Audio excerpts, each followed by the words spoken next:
Welcome to part 2 of my trilogy of Andy Goldsworthy art lessons. This week we're going to be using pebbles. Now obviously, because we're still in lockdown, we are limited on how and where we can place our art, but the pebble art will be less ephemeral than the leaves. So you can think about things you'd like to stay in position, think about where they would look nice and where they're less likely to annoy people, or of course you could think about your audience, where you'd like to put them so that people can see them from the road as they go past, or however you think would be best. You might not be as lucky as me, but if you know me, you will know I'm obsessed with collecting weird and wonderful things, and pebbles is one of those things. So I was able to collect up my pebbles for my art just from around the house, from fireplaces and mantelpieces that I've collected over the years. Also, I've got a lot of pebbles around my pond, and so I did collect some from there as well. So hopefully you've got your pebbles, either you started collecting them already or just start to look for them in advance of doing your art piece. Normally if I was doing an Andy Goldsworthy work based on rocks, I would want to use big pieces and maybe create some arches or larger installations. But because of lockdown, I think it's probably best to stay small, unless you happen to be lucky enough to have a big rock collection in your garden. Okay, here we go. Okay, so before you start your Andy Goldsworthy installation, I think it's worth looking again at some of his artworks. We've been focusing last week on flowers and petals, but for this project we're going to use stones. So have a look specifically at his projects where he uses stones. So I have selected my stones. I haven't selected them for colour, but I have selected them for shape. So as I use these stones, I'm going to try and arrange them in a size order, but I'm thinking about each stone as I place it. They're not just randomly going into position. So remember, as you lay them out, that a really important element of your art is always looking, and because you're working with stones, you can change them. If it's not quite what you expected it to be, just take it out and try something different in its place. It's a recurring theme in my own work, is the use of spirals. I've used it in many art pieces I've done before, in patios I've built and gates that I've designed. So I'm returning to that theme because it's something that interests me. And don't feel that just because you've got a certain number of stones, you've got to use them all. Choose the ones that will work best. It's always good to have more materials than you need and to leave some out, selecting the pieces that are the most appropriate or the most effective in the piece that you're building.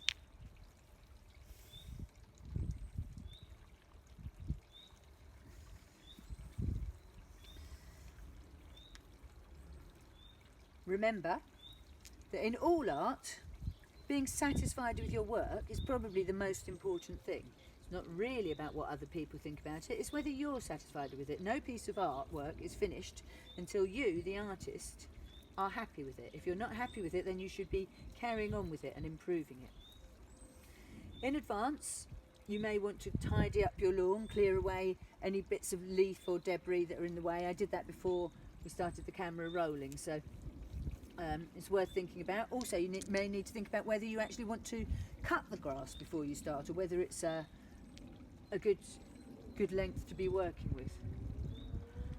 There's quite a strong tradition in landscape art of building towers out of stones, and that's not something that Andy Goldsworthy does, but I think it's an interesting element when you start to see pebbles against pebbles, and so if you want to include some of that, that's fine.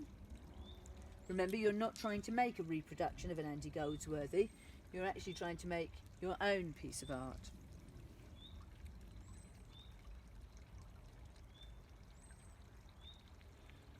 Whoops. This is my favourite of the stones I've got here, so I'm going to use that as the centrepiece because it's got some stripes on it that I think look particularly lovely. When I'm putting these little extra stones on, I'm not just thinking about the shape of them in relation to the shape of the stone they're balancing on, but I'm also thinking about the colours of them. So here I've kind of gone for opposite colours in neighbouring stones. Remember that looking through the lens of the camera will often make you see things differently. So I'm stopping to evaluate my work, and I'm actually very happy with that. If I wasn't, I could adjust things a little bit, bring things in or out, change them up as I see necessary, until you're happy with it. And no risk of it being blown away in the wind this week.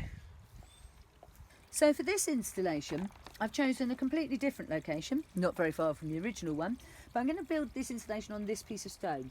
And the reason is I'm thinking about my audience. So unlike last week, I'm not imagining my goldfish can see it, but what I am thinking about is that this is the part of the garden we sit in the most often. So I've got for this installation some quite special stones that I've collected over the years and gathered up from my bathroom, and they've got stripes in.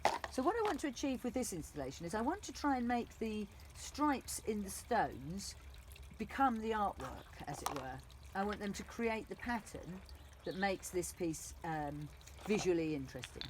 So what I'm trying to do is create a line with the most dominant stripe within the stones. So it's unlikely that you're going to be able to find stones as interesting as these just on your daily walk, because these are stones that I've collected up over years.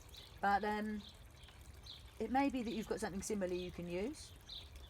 If not, start collecting. In 5 years' time, you too could be making stripy art with stones that you've collected. I think Andy Goldsworthy is probably quite jealous at the moment of my stone collection. So some elements of this are working, others less so. And part of my problem now is actually that my stones are not balancing so well. And I may need to use little packers. So I can use little tiny stones underneath to wedge my stones to the angle, and provided they don't show or detract from the effect that you're trying to achieve, then that works well. So what I'm trying to get, you can see it started to rain, typical, haven't had rain for weeks, and as soon as I'm outside making up. So I'm trying to get this continuity of line within my art piece. Some bits I'm not so happy with. I like these lines carrying on from the last one, so I might take these ones over here, carry them round. They go very well, in fact, with these ones here, because they're similar spacings on them. So I'm going to work it a little bit more.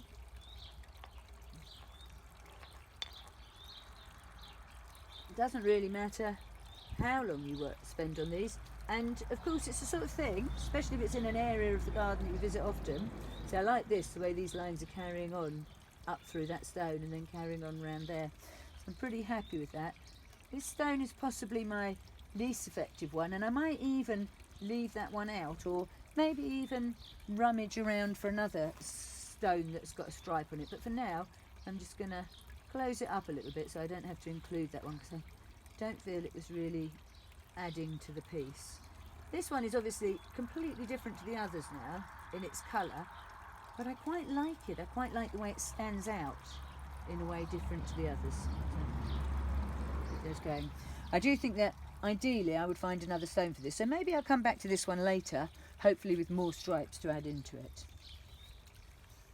So for my final piece, I'm going to make a stack. I referred to the tradition of stacking stones earlier, and it's not a particularly Andy Goldsworthy thing to do, but it is a nice way to make art installations. If you're going to make a stack, you may have seen them, commonly you see them in the West Country on beaches. I've seen some over 6 foot high in my time, and I've always admired them. Think about a plinth for your artwork. So you need something very solid and firm. So you could build it onto a rock, or you might, if you've got a real fire, you might have some logs. Anything like that is good to build it on. And it's good to get your base stone nice and level, because everything upwards from there is going to be better balanced. As you put your stones in place, you may find that you need to adjust them to get them to balance and do what you want. So just like I was saying with the other piece of art, there may be some adjusting and rearranging as you go along to make things work. You might be seeing some stones, recognising some stones from my earlier installation, which I've taken apart in order to build this one. So I'm just starting to balance them. Now I wouldn't choose to put this one on here, even though it balances nicely and the size is good, because I feel it's too similar in colour to the one below.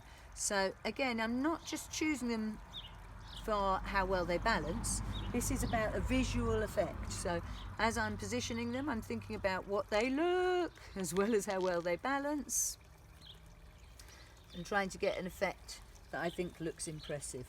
I'm going to go back to my stone which I had as my centrepiece in my last one, because again I think it's a particularly attractive stone, so I want to use it there, and then just with a small piece on the top to give it a bit of a crowning effect. Ta-da! And I would leave that like that. So this is the end of the video. I hope you've enjoyed looking at Andy Goldsworthy's work and also producing your own installations. And I hope you've enjoyed watching us have a go at it as well.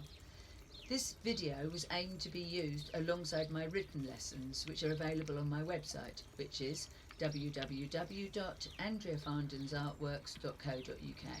So enjoy yourself, and you can always go out and make another one.